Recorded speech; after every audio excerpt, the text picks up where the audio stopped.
지난 추석 명절 즐겁고 행복하게 보내셨습니까?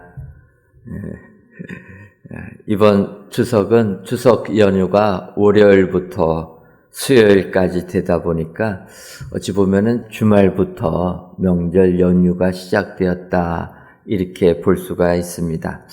그러나 추석 연휴가 끝난 목요일, 금요일을 봐도 서울의 교통 체증이 심하지 않다라는 것을 보면서 주간까지 아예 많이들 쉬시나 보다 이런 생각을 하게 되었습니다. 왜 이렇게 오랜 기간 동안 연휴로 잡고 쉬실까 생각해 보면은 작년부터 저희들 코로나19로 인해 사실은 명절이 되어도 친지들 방문하는 것이 제한을 받게 되었습니다. 저 역시 마찬가지로 저희 부모님 작년 추석에는 찾아뵙지도 못했습니다. 그러다 보니까 사실 부모님 찾아뵙는 것, 더군다나 형제들까지 같이 만난다는 것은 어렵습니다. 올해는 그래도 8인까지 허락은 해주었지만 식구들 같이 형제 자매까지 만나기는 어려워서 결국은 시간들을 다 분리해가지고 쪼개가지고 이렇게 부모님 찾아뵙고 형제들 만나다 보니까 길어질 수밖에 없겠다 이런 생각도 하게 되었습니다. 어쨌든 이렇게 이제 추석 연휴가 길어지다 보니까 추석 연휴가 끝나고 일상으로 돌아가야 되는데 일상으로 돌아가는 게 쉽지가 않다라는 것입니다. 계속 몸이 늘어지고 쉬고 싶은 그런 생각만이 더 가득하게 됩니다. 일상으로 복귀해야 되는데 이런 복귀가 쉽지 않은 것. 사실 어찌 보면 우리들 큰 일들을 끝내고 나면 그 뒤에 오는 이 공허함, 상실감으로 인해서 우리의 일상의 삶이 더 일그러질 때가 많다라는 것입니다. 이것은 교회에서 봉사할 때도 마찬가지다. 이런 생각을 하게 됩니다. 특히 이제 우리 교회 여전도회나 남선교회, 구역회 이렇게 협의회장들이 되고 또 총무가 되다 보면은 일들이 이렇게 몰려 있습니다. 그래서 이렇게 협의회장님들 또 뽑으려고 전화드리다 보면 연말에 전화 통화도 잘 안 되는 겁니다. 벌써 아시고 전화 오게 되면 안 받으려고 하시는 거예요. 왜냐? 이런 중책을 맡게 되면은 사실 1년 동안 남편의 협조가 없고 자녀의 협조가 없어갖고는 그 직분을 감당하기 어렵습니다. 일이 그냥 몰려 있는 겁니다. 그래서 이런 일을 내가 감당할 수 있을까? 솔직히 자신도 없고 또 온 식구들의 전폭적인 지원을 받아가면서 봉사해야 되니까 너무나 부담감이 큰 겁니다. 그래서 이런 일을 어찌하면 피해볼까 해서 전화도 안 받는 거예요. 교구장님들이 전화 걸어도 안 받습니다. 근데 이렇게 이제 결단하면서 하나님께 헌신해야 되겠다 작정하고 헌신하고 나면 이제 1년이라는 기간이 끝나고 나면 그 다음이 더 어려운 겁니다.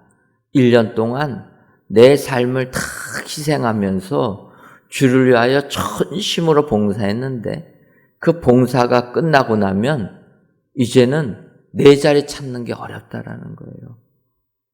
그래서 봉사를 마치고 나서 다시금 교회 생활하는 게 힘들어서 이게 내 삶으로 되돌아가는 것이 어려운 그런 고백들을 많이 하게 된다라는 것입니다. 이럴 때 우리는 큰 일을 마치고 나서 다시금 일상의 삶으로 돌아가는 이러한 법을 배워야 될 줄 믿습니다. 바로 이런 법을 오늘 본문을 통해서 배우려고 하는 것입니다.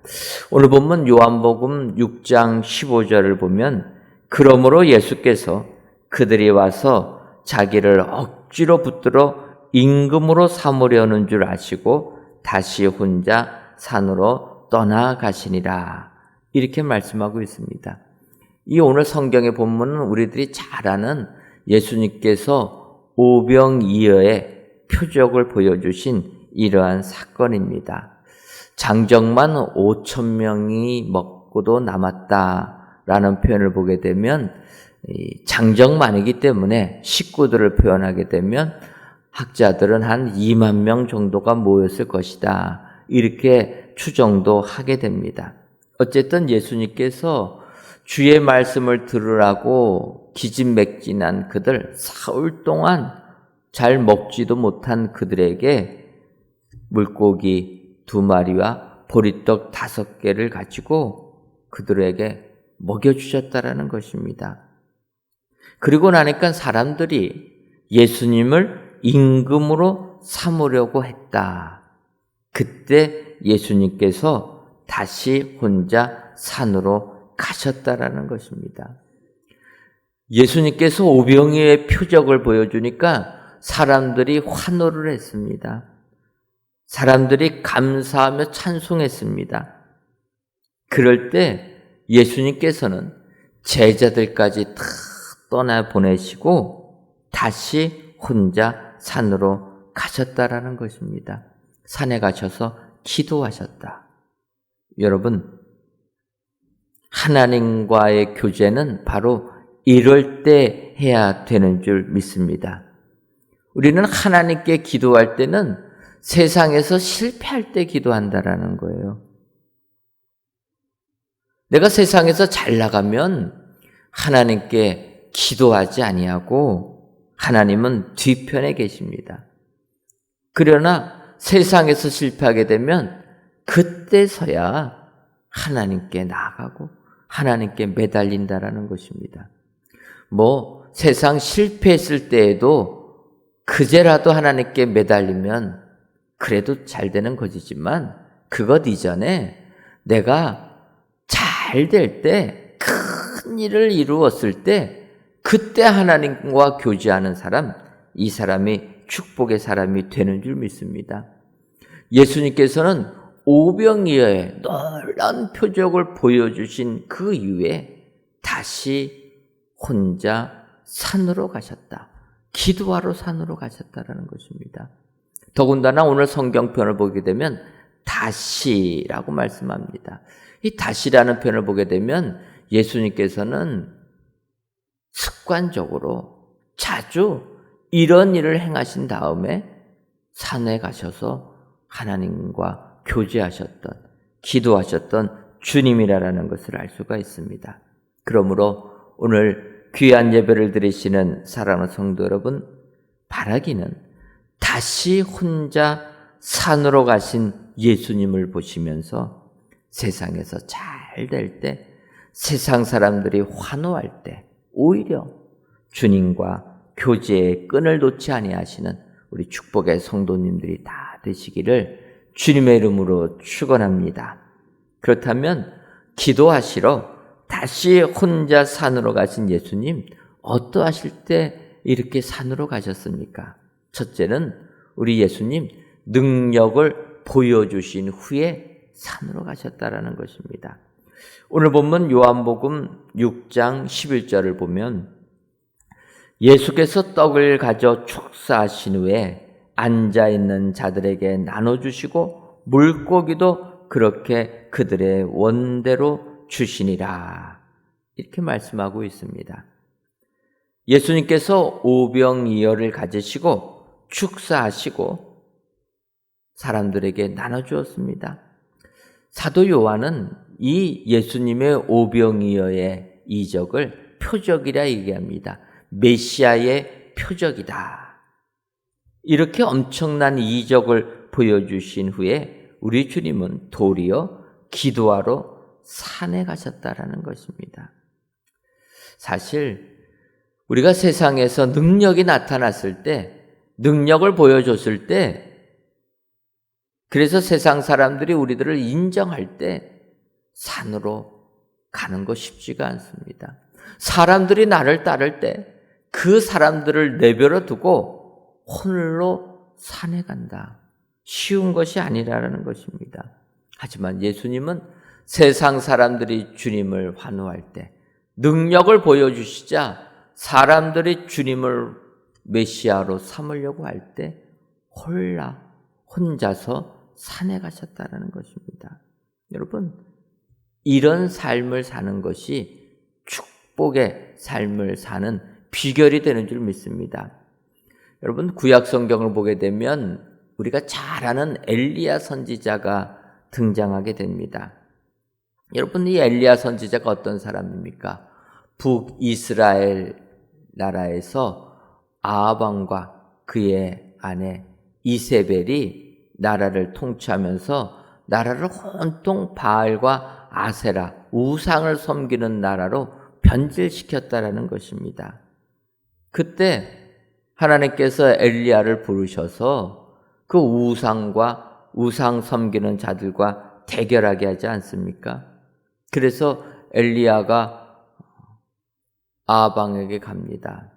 너희들 이렇게 우상을 섬기는데 우상을 섬기는 바알과 아세라를 섬기는 제사장들 850명 나와서 어느 신이 참신인가 대결을 하자. 이렇게 엘리야 선지자가 제안하게 됩니다. 이게 성경을 보게 되면 450명 바알 섬기는 선지자들이 나왔다라는 거예요. 그리고 그 당시 하나님을 섬기는 선지자는 워낙 왕이 또 악독한 왕비가 우상을 섬기니까 드러나지 않는 겁니다. 성경 보면 엘리야 선지자 혼자 나오게 됩니다. 결국 엘리야와 바알을 섬기는 우상 숭배자 450명이 갈멜산에서 대결하지 않습니까? 그때 하나님의 역사가 임하여서 결국은 이스라엘 백성들이 우상을 섬기는 바알을 섬기는 선지자들을 다 죽였다라는 겁니다. 여러분, 이렇게 놀라운 하나님의 역사를 갈멜산에서 나타낸 엘리야였지만 이 소식을 들은 그 우상을 전파하는 데 앞장섰던 이세벨이 단언합니다. 우상을 섬기던 이 나의 선지자들을 다 죽인 엘리야, 내가 기필코 죽이겠다. 여러분, 그 이야기를 듣자마자 엘리야 선지자가 도망갔다라는 거예요. 전날까지는 바알을 섬기던 선지자들을 다 무찔렀던 이런 뛰어난 엘리야 선지자였는데 이세벨이 너를 죽이겠다라는 그 말을 듣자마자 두려워서 도망갔다라는 것입니다. 우리가 잘 아는 대로 로덴 나무 아래 가서 죽기를 기도하지 않습니까? 그때 천사를 통해서 힘을 얻어서 하나님의 산 호렙까지 가게 되고 거기서 세미한 하나님의 음성을 듣게 되는데 그 하나님의 음성은 엘리야에게 얘기합니다. 하사엘에게 기름을 부어서 아람 왕을 대신하게 하고 예후에게 기름 부어서 이스라엘 왕 아합 대신 이스라엘 왕을 대신하게 하고 엘리사에게 기름을 부어서 너의 사역을 대신하게 하라.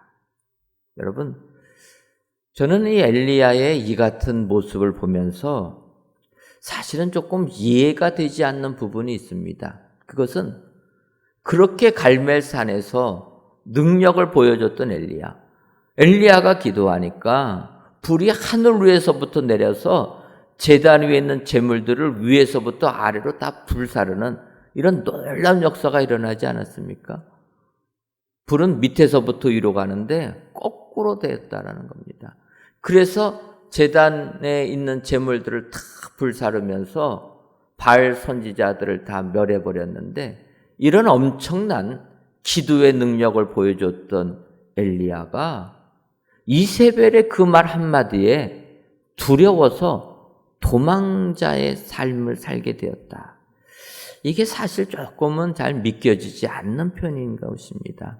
쉽게 우리들이 하는 표현을 하게 되면 천당과 지옥을 그냥 하루아침에 오고 내린 것 아닙니까?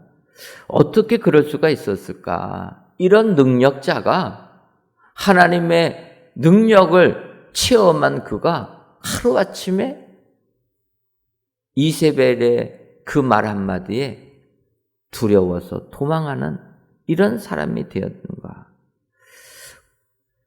여러분, 엘리야가 이렇게 두려워하게 되니까 사실은 하나님의 그 말씀 속에서는 이제 엘리야 너의 사역을 멈추고 너의 후계자 엘리사를 세워서 너의 사역을 대신하게 하라. 어찌 보면은 엘리야에게는 그의 사역을 마감하는 불행으로 끝나고만 사건이 일어나는 거예요. 갈멜산의 그 놀라운 역사를 체험한 그가 한순간에 자기 사역을 멈추고 이제는 후계자인 엘리사에게 내 사역을 물려줘야 되는 이런 사람이 되고 말았다라는 것입니다. 여러분, 왜 그러겠습니까? 저는 오늘 예수님의 모습을 묵상하면서 그 해답을 찾았습니다. 오늘 예수님 오병이어의 이적을 보여주신 다음에 사람들이 예수님을 왕으로 세우려고 하실 때 그는 다시 혼자 산에 가셔서 기도했다라는 거예요. 그런데 엘리야의 이 이적을 보게 되면 그는 그 바알 선지자와 대결하기 위해서 하나님께 기도했습니다. 사역을 위해서는 기도를 했는데 그 대결이 끝난 다음에 이스라엘 백성들이 이제 우상을 버리고 자기를 따르는 그 순간 기도를 하지 않았다는 거예요. 그때가 더 엘리야에게는 기도해야 될 시간인데 이제 우상을 물리치고 이 백성들이 다시 하나님께로 돌아오는 놀라운 역사를 맞이한 시간이었는데 그때 엘리야가 예수님처럼 기도하지 않았다는 거예요. 그러다 보니까 이세벨의 그 말 한마디에 두려움이 몰려오게 되는 겁니다. 여러분, 큰 일을 행하고 능력이 나타나는 그 순간 우리는 더 기도해야 된다는 거예요. 근데 엘리야 그렇게 하지 못하다 보니까 이세벨의 그 말에 두려움이 몰려오게 되고 두려움이 몰려오게 되니까 하나님께 대한 감사는커녕 로뎀나무 아래 가서 죽기를 기도한 사람이 되었다라는 것입니다. 결국 그의 사역은 거기에서 멈추게 되었다. 여러분, 우리가 세상에서 하나님으로부터 인정받고 하나님의 일을 하시기를 원하십니까? 그렇다면 하나님께서 주신 능력이 발휘될 때 그때 더 하나님과의 교제의 끈을 놓지 아니하시는 축복의 성도님들 되시기를 주님의 이름으로 축원합니다. 능력이 나타나신 다음에 우리 주님 다시 혼자 산으로 가셨다. 이것은 우리가 세상 살면서 나에게 능력이 나타났을 때 더욱더 우리도 예수님을 본받아서 다시 혼자 산에 가서 기도하는 사람이 되어야 될 줄 믿습니다. 하나님께서 우리들에게 귀한 성전을 주셨습니다. 기도하라고, 하나님을 만나라고 이런 귀한 성전 주셨다면 이 성전에서 날마다 기도해야 될 줄 믿습니다. 다시 혼자 산에 가서 기도하신 예수님, 우리의 삶도 이 예수님을 본받아서 능력을 보여주신 후에 우리 주님은 다시 혼자 산에 가셨다. 여러분, 세상에서 내가 잘 되면 잘 될수록 능력이 나타나면 나타날수록 예수님을 본받으셔서 다시 혼자 주님과 교제하는 축복의 성도님들 되시기를 주님의 이름으로 축원합니다.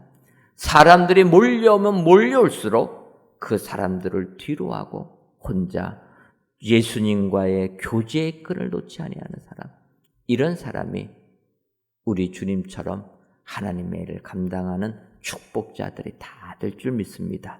오늘 귀한 예배를 드리시는 저와 여러분들이 예수님의 이 모습을 기억하시고 능력 보여주신 후에 주님 산에 가셨다. 그래서 기도하셨다. 기억하시고 이런 성도님들이 다 되시기를 주님의 이름으로 축원합니다.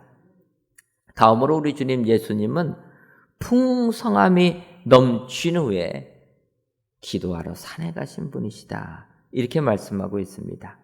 오늘 보면 요한복음 6장 12절과 13절을 보면 그들이 배부른 후에 예수께서 제자들에게 이르시되 남은 조각을 거두고 버리는 것이 없게 하라 하심으로 이에 거두니 보리떡 5개로 먹고 남은 조각이 12바구니에 찼더라. 이렇게 말씀하고 있습니다.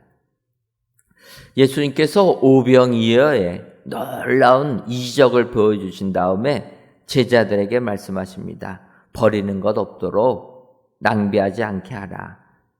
세세하게 명령을 내려주신 다음에 또 그럴 때 우리 주님 제자들이 주의 명령에 따라서 낭비하지 않도록 버리지 않도록 오병이어 부스러기를 모으니까 12바구니에 차고도 남았다. 이렇게 말씀하고 있습니다. 어찌 보면 예수님께서 오병이어의 이적을 보여주실 때 풍성함이 넘치도록 주셨다라는 거예요. 먹고 나서 남은 것이 12바구니나 넘치도록 그렇게 주었다라는 겁니다. 여러분, 우리 예수님의 이 모습을 본받아야 될 줄 압니다. 예수님 이렇게 풍성하게 먹을 것을 많이 준 다음에 그래서 사람들이 만족하고 주님을 좇으려고 하니까 그때 홀로 기도하러 산에 가셨다는 거예요. 여러분, 우리도 세상 살다가 보면 풍성함이 넘쳐나면 현실에 안주하기가 쉽습니다. 넘쳐나니까. 이럴 때 우리 예수님 안주하지 아니하시고 다시 혼자 기도하러 산에 가셨다라는 겁니다. 우리는 도전하는 삶을 살아야 될 줄 믿습니다. 그때 우리 주님은 풍성하게 먼저 주신다라는 겁니다. 그때 우리는 유혹에서 벗어나야 될 줄 믿습니다. 여러분, 사실 먹을 때는 풍성하게 먹는 것이 축복입니다. 부족하면은 아무리 의도가 좋아도 이게 마음이 상할 수밖에 없는 겁니다. 예를 들어 몇 해 전에 우리 청년들이 여름 사역을 하러 포천에 간 적이 있었습니다. 젊은 시절 우리 청년들 포천에 여름 사역 간다고 하니까 제가 격려를 해줘야 되겠다 생각해가지고 무엇을 하면 좋을까 생각나서 저녁 식사 때 바베큐 파티를 하면 좋겠다 해가지고 청년들한테 얘기했습니다. 제가 목요일 날에 바베큐 주문해가지고 갈 테니까 그때 바베큐 파티하자. 그래갖고 청년들 모인 인원들이 한 40여 명 된다고 해서 그러면 한 60인분 주문해 갖고 가면 되겠다 생각해서 이제 기쁜 마음으로 바베큐 60인분 주문해 가지고 그리고 이제 저녁 때 도착했습니다. 그래서 이제 바베큐 파티를 하는데 고기 몇 점 먹지도 않았는데 고기가 다 떨어졌다라는 거예요. 아니 40명 정도 모인다고 해서 한 60인분 주문해 갖고 갔는데 고기가 부족한 겁니다. 왜 그러냐고 물어봤더니 청년들이 제가 바베큐 파티 한다고 했더니 점심부터 안 먹었다는 거예요. 여기에 제가 계산을 잘못한 겁니다. 청년들이라면은 식욕이 왕성할 때인데 그래서 한 60인분 해갖고 갔는데 이 청년들이 점심을 굶는 거는 생각을 못한 거예요. 그러니까 사역하면서 얼마나 힘들었겠습니까? 근데 저녁에 바베큐 파티 한다고 하니까 점심 굶고 고기 오기만을 기다린 거예요. 그러고 보니까 저녁 파티 하는데 고기 60인분 한순간에 사라진 겁니다. 그러니까 이 식사를 준비했던 식사팀이 고기가 너무 부족하니까 자기들은 먹지도 않는 거예요. 왜냐하면 식사팀은 식사를 제공해주는 이런 팀인데 청년들이 고기가 부족하니까 이 청년들 식사 부원들은 고기 손도 안 대고 다 배식한 겁니다. 이 모습을 보니까 얼마나 기특한지 그 청년들, 식사 담당한 청년들도 먹고 싶지 않았겠습니까? 아마 그 청년들도 점심부터 굶었을 거예요. 그런데 자기들이 책임 맡았다고, 식사를 제공해주는 책임 맡았다고 그 청년들이 안 먹는 겁니다.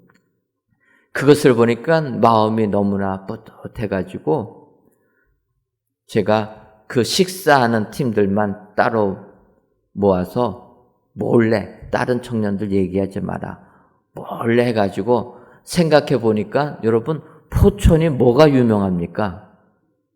그 이동갈비가 유명하지 않습니까? 그래서 그 식사 담당하는 청년들만 데리고 나가가지고 갈비 먹였습니다. 재정적으로 제가 많이 어려웠지만 예상을 훨씬 뛰어넘어서, 아니 사역 나갔는데 이동갈비 먹이면 뭐라고 하지 않겠습니까? 그게 너무나 기특해서 그 청년들 그걸 먹이면서 그때 느꼈습니다. 앞으로 음식을 가지고 갈 때는 풍성하게 해야 되겠다. 12광주리가 남아서 그 다음날 먹을지언정 많이 해가지고 가야지, 이게 조금 준비해가지고서는 이게 기쁨이 되지 않겠다. 이런 생각을 하게 되었습니다. 여러분, 예수님은 그걸 다 아시고 오병이어의 놀라운 사역을 베풀어 주실 때 풍성하게 해주셨다는 거예요. 그러면 사실은 예수님께서 물고기 2마리와 보리떡 5개를 가지고 넘치도록, 그래서 12바구니가 남을 정도로 먹여주신 그들은 정말 행복했을 것입니다. 그러다 보니까 그들의 마음에는 기쁨이 넘쳤습니다. 그리고 예수님을 환호했던 겁니다. 그럴 때 예수님은 산으로 가셨다라는 거예요. 우리도 세상 살다 보면 풍성하게 되면 그러면 현실에 안주할 수 있게 되는 것입니다. 내가 세상에서 잘 되면 여기가 좋사오니 할 수 있게 된다라는 것입니다. 하지만 우리 예수님 이렇게 풍성하게 베풀어 주신 후에 홀로 산에 가셨다. 여러분, 세상에서 내 삶이 풍성하신 분들 계십니까?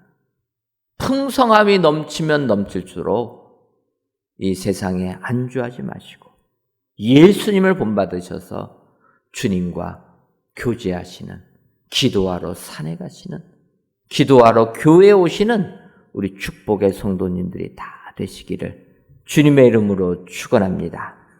마지막 3번째로 예수님께서는 그 선지자라 칭함받은 후에 산에 가셨다라는 겁니다. 오늘 보면 요한복음 6장 14절을 보면 그 사람들이 예수께서 행하신 이 표적을 보고 말하되 이는 참으로 세상에 오실 그 선지자라 하더라. 이렇게 말씀하고 있습니다. 세상에 오실 그 선지자라. 이스라엘 백성들이 이야기한 것은 신명기 18장 15절에 나오는 말씀을 가지고 이야기하는 겁니다. 신명기 18장 15절을 보면 내 하나님 여호와께서 너희 가운데 내 형제 중에서 너를 위하여 나와 같은 선지자 하나를 일으키시리니 너희는 그의 말을 들을지니라. 모세가 이야기하는 것입니다. 하나님께서 너희를 위하여 나와 같은 선지자 하나를 분명히 이후에 일으켜 주실 것이다. 여러분, 모세가 어떠한 일을 했습니까? 이스라엘 백성들 출애굽시키는 일을 했습니다. 그래서 지도자, 왕 같은 모습을 가지고 하나님께 제사를 드리는 제사장 같은 모습, 또 선지자의 역할을 감당한 사람이 모세입니다. 이후에 이 같은 사람, 선지자를 너희에게 보내주실 것이다. 신명기서에서부터 예언한 그 말씀을 기억하면서 예수님께서 하신 이 오병이어의 사역을 보고 이스라엘 백성들이 그 선지자라고 이야기했다라는 것입니다. 여러분, 이렇게 칭함을 받으면 얼마나 기쁘겠습니까? 그런데 그 선지자라 칭하면서 예수님을 왕으로 삼으려고 하니까 오히려 예수님 산으로 가셨다는 거예요. 왜 그렇습니까? 이스라엘 백성들 먹을 것을 주니까 예수님을 그 선지자라고 봤다는 거예요. 세상 살면서 육신적인 충족을 해주니까 선지자라고 봤다라는 겁니다. 예수님이 이 땅에 오신 것은 우리들 먹을 것 주시려고 오신 게 아니라는 겁니다. 우리를 죄에서 구원해 주시기 위하여서, 그래서 영원한 삶을 주시기 위해서 메시아로 이 땅에 오셨는데, 이스라엘 백성들은 물고기 2마리, 떡 5개로 배부리 먹으니까, 먹을 것이 많으니까 예수님을 그 선지자라고 오해했다라는 것입니다. 그러자 예수님은 산으로 가셨다라는 것입니다. 여러분, 우리도 세상을 살다 보면 세상 사람들이 우리들을 이렇게 인정해 주면 우리는 거기에 빠질 때가 많다라는 거예요. 여러분, 왕으로 추대해 주겠다는데 그거 싫다고 떠날 사람이 어디 있겠습니까? 요즘 우리나라 내년에 대통령 선거한다고 얼마나 대통령 후보들이 많이 나옵니까?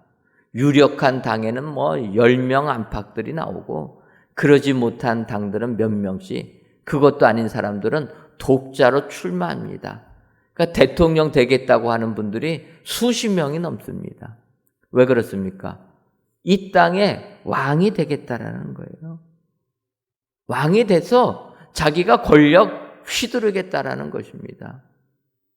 그래서 그 권력 잡겠다고 온갖 가짜 뉴스들이 난무하지 않습니까?